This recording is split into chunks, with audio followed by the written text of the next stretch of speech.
এবার সরকারি সিদ্ধান্ত সরাসরি জানা গেল, আওয়ামী লীগ নির্বাচন করতে পারবে না। আগামী কোনো নির্বাচনে আওয়ামী লীগ আর অংশগ্রহণ করতে পারবে না, তেমন সিদ্ধান্তে বদ্ধপরিকর সরকার।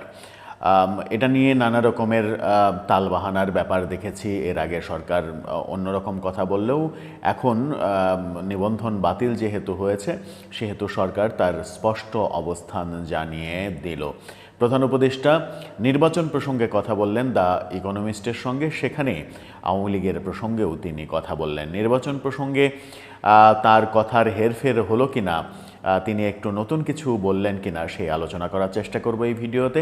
থাকবেন পলিটিক্স টিভির নিয়মিত আয়োজনে।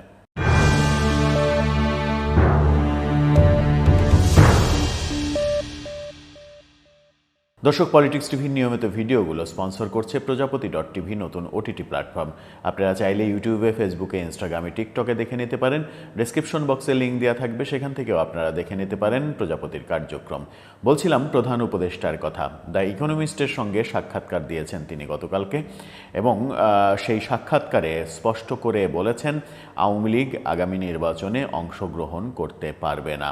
যেহেতু গত 12ই মে আওয়ামী লীগের নিবন্ধন বাতিল করে দেয়া হয়েছে, সেহেতু আওয়ামী লীগের আর নির্বাচনে অংশগ্রহণের সুযোগ নেই। অথচ তিনি এর আগে একাধিক গণমাধ্যমে, বিদেশি গণমাধ্যমে সাক্ষাৎকারে বলেছিলেন যে আওয়ামী লীগের নির্বাচনের ব্যাপারে সরকারের কোনো না নেই, সরকার এই ব্যাপারে কোনো নেগেটিভ ডিসিশনের কথা ভাবছে না। আবার কোনো গণমাধ্যমে বলেছিলেন আওয়ামী লীগ নির্বাচন করবে কি করবে না সেটা আওয়ামী লীগকেই সিদ্ধান্ত নিতে হবে। আবার কোনো গণমাধ্যমে বলেছিলেন যে আওয়ামী লীগকে নিষিদ্ধ করবে না সরকার। কোনো গণমাধ্যমে বলেছিলেন বিএনপি যেহেতু চায় না আওয়ামী লীগ নিষিদ্ধ হোক, সেহেতু আওয়ামী লীগকে নিষিদ্ধ করতে যাবে না সরকার। অনেক ধরনের কথা আমরা তার মুখে শুনেছি বিভিন্ন বিদেশি, দেশি গণমাধ্যমে। এবার ইকোনমিস্টকে তিনি স্পষ্ট করে প্রথমবারের মতো বললেন আওয়ামী লীগ আগামী নির্বাচনে অংশগ্রহণ করতে পারবে না। অর্থাৎ আওয়ামী লীগের তো রাজনীতি করারই উপায় নেই, কিন্তু সরকারের সিদ্ধান্তটা নির্বাচন কমিশন নিবন্ধন স্থগিত করেছে সেটা আলাদা ব্যাপার। এখন বোঝা যাচ্ছে সরকারের সিদ্ধান্তেই নির্বাচন কমিশন নিবন্ধন স্থগিত করেছে, যদিও প্রধান নির্বাচন কমিশনের কথাই সেটা আগেই বোঝা গিয়েছিল। এবার ডক্টর ইউনূস নিজেই পরিষ্কার করলেন আওয়ামী লীগকে তারা নির্বাচন করতে দেবেন না। এর আগে আওয়ামী লীগের কর্মকাণ্ড নিষিদ্ধ করা হয়েছে। নির্বাচন বিষয়ে তিনি একটু মজার কথাই বলেছেন নির্বাচন ডিসেম্বরেই হতে পারে, কিন্তু জুলাই পার হবে না, 26 জুলাই পার হবে না। একই কথা একটু ঘুরিয়ে সাহিত্য যোগ করে একটু অন্যভাবে বাক্যটাকে উপস্থাপন করা।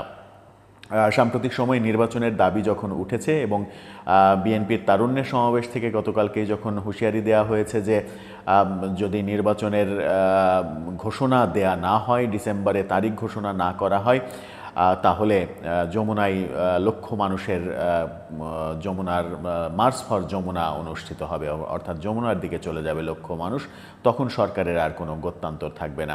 বিএনপির অন্য এক নেতাকে আমরা বলতে শুনেছি যে জুলাই আগস্টের মধ্যেই নির্বাচন, মানে অক্টোবরের মধ্যেই নির্বাচন দেয়া সম্ভব, সেটাকে ডিসেম্বর পর্যন্ত নিয়ে যাওয়ার কোনো কারণ দেখতে পায় না। অর্থাৎ বিএনপি মনে করে যে আরও আগে নির্বাচন করা সম্ভব।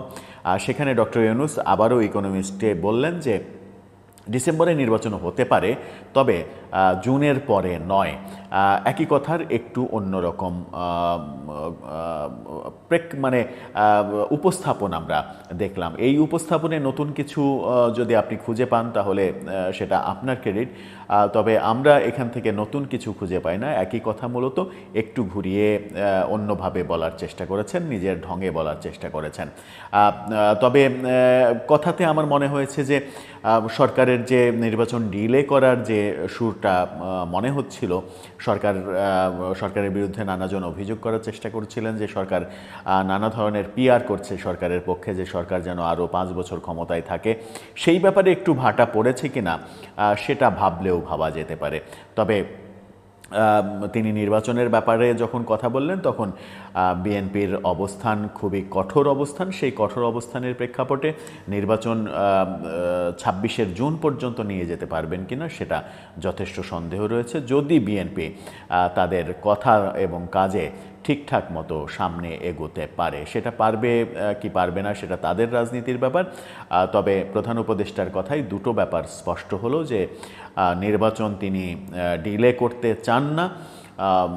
সেটাও পরিবর্তন হবে কিনা, যেহেতু এর আগে আওয়ামী লীগ বিষয়ে যত কথা বলেছেন সেই কথাগুলো কোনোটাই আর টেকেনি, সবগুলোই পরিবর্তন হয়ে গেছে। নির্বাচন নিয়েও যে কথাগুলো বলে আসছেন সেগুলো যে টিকবে, সেগুলো যে ঠিক থাকবে, সেটার গ্যারান্টি আসলে দেয়া যায় না। সামনেই বলা যাবে যে কোন দিকে যাচ্ছে প্রেক্ষাপট।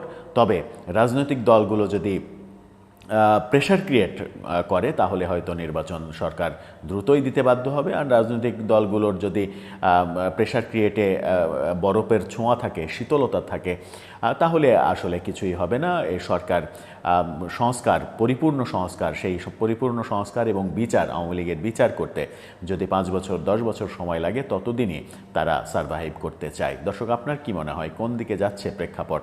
আপনার মতামত জানিয়ে লিখতে পারেন আমাদের কমেন্ট বক্সে।